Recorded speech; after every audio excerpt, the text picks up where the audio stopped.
Buenas tardes, jóvenes. Ahora vamos a ver las relaciones entre funciones trigonométricas de dos ángulos. En realidad esto es solo para un repaso porque con ustedes ya habíamos hecho los ángulos cofinales. ¿Quiénes son los ángulos cofinales? Los que tienen el mismo lado inicial y el mismo lado final. Y las funciones trigonométricas de todos estos ángulos van a ser exactamente iguales.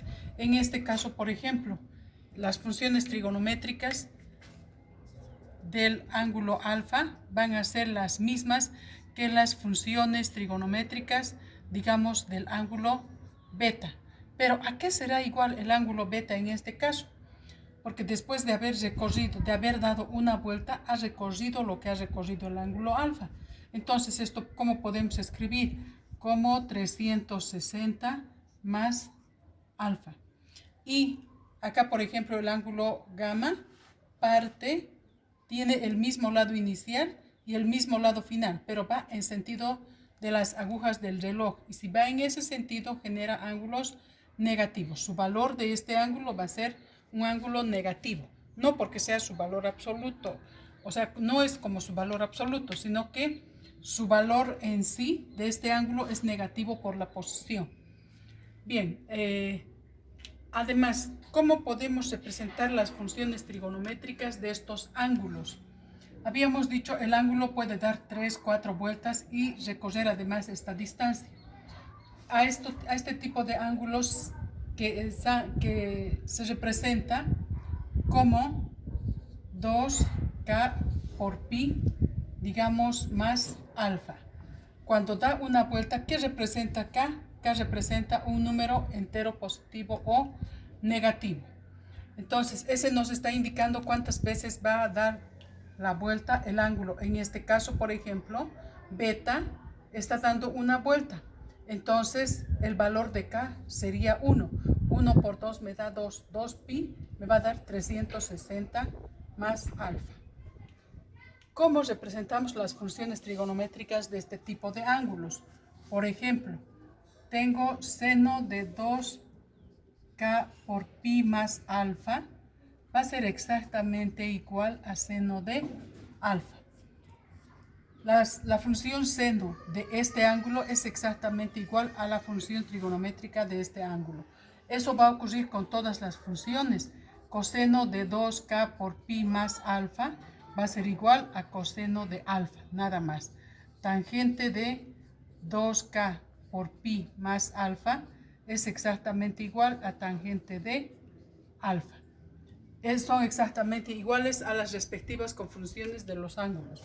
En este caso tenemos cotangente, vamos a tener cotangente de 2K pi más alfa va a ser igual a cotangente de alfa, y eso va a ocurrir con secante y cosecante.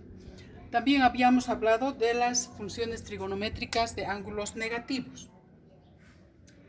A ver, por ejemplo, seno de un ángulo negativo, ¿a qué va a ser igual?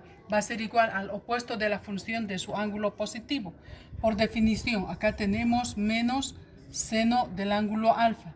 Esto ocurre con todas las funciones, menos con coseno y secante. Entonces, seno del ángulo negativo va a ser igual a menos seno del ángulo alfa.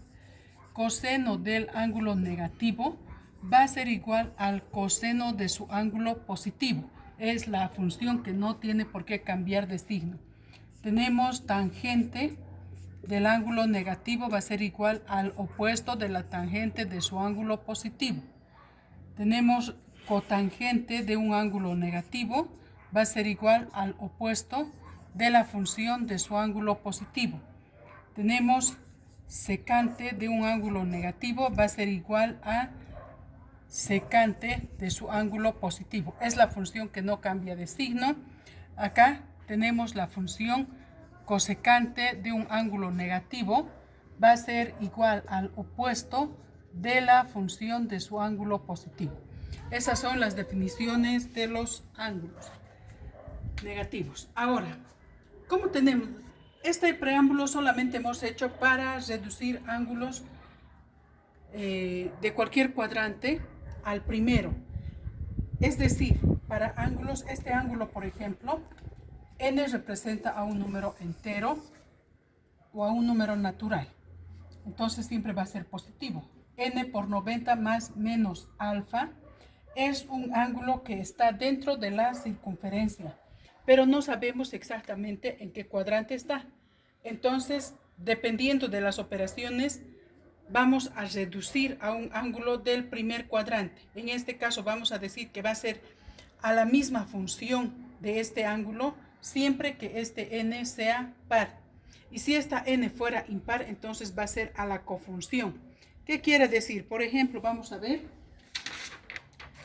nos piden reducir las funciones trigonométricas de un ángulo. Por ejemplo, como primer ejemplo estamos haciendo de 270 grados menos alfa. ¿Cómo reducimos las funciones trigonométricas de este ángulo? Primeramente, lo primero que tenemos que hacer es ubicar en qué cuadrante estará. Acá tenemos las coordenadas rectangulares, 270 menos alfa. Fíjense, hasta acá tenemos 270. Como dice menos alfa, entonces va a regresar esto. Acá vamos a tener el lado final del ángulo. Acá va a estar este ángulo. Está en el tercer cuadrante. Entonces, ¿cómo tengo que reducir yo a este ángulo a un ángulo del primer cuadrante? Acá voy a tener, por ejemplo, para la función seno de 270 menos alfa. Lo primero que tengo que hacer es dividir entre 90. Tengo que escribir en esta forma que tenemos ahí. Esto puedo escribir como seno de. Si divido 270 entre 90 me va a dar a 3 por 90 grados menos alfa. Eso es lo que tenemos. Ahora tengo que observar este coeficiente de 90. Si este es impar, entonces va a ser igual ¿a qué? A la correspondiente. Si es impar, dice es igual a la correspondiente cofunción de alfa. ¿Cuál es la cofunción del seno? Es el coseno. Entonces voy a tener coseno de alfa. Pero 270 menos alfa, ¿en qué cuadrante está? En el tercero. En el tercero, esta función, ¿qué signo tiene? Tiene signo negativo. Ese es el signo que debe llevar entonces. Fíjense, seno de 270 menos alfa es a menos coseno del ángulo alfa. ¿Dónde va a estar el ángulo alfa? El ángulo alfa va a tener esta medida, nada más. A ver, ¿qué pasa si trabajamos con la función coseno de 270 menos alfa? Estamos reduciendo. Escribiendo este ángulo en función de 90, voy a tener como coseno de 3 por 90 menos alfa. Este es impar, entonces va a ser igual a la cofunción. La cofunción de coseno resulta ser seno de alfa. ¿Pero qué signo va a llevar?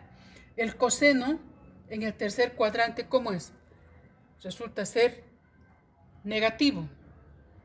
Por lo tanto, este va a llevar ese signo. De esa manera podemos hacer con las 6 funciones trigonométricas. A ver, vamos a ver más ejemplos de la aplicación de estos ejercicios.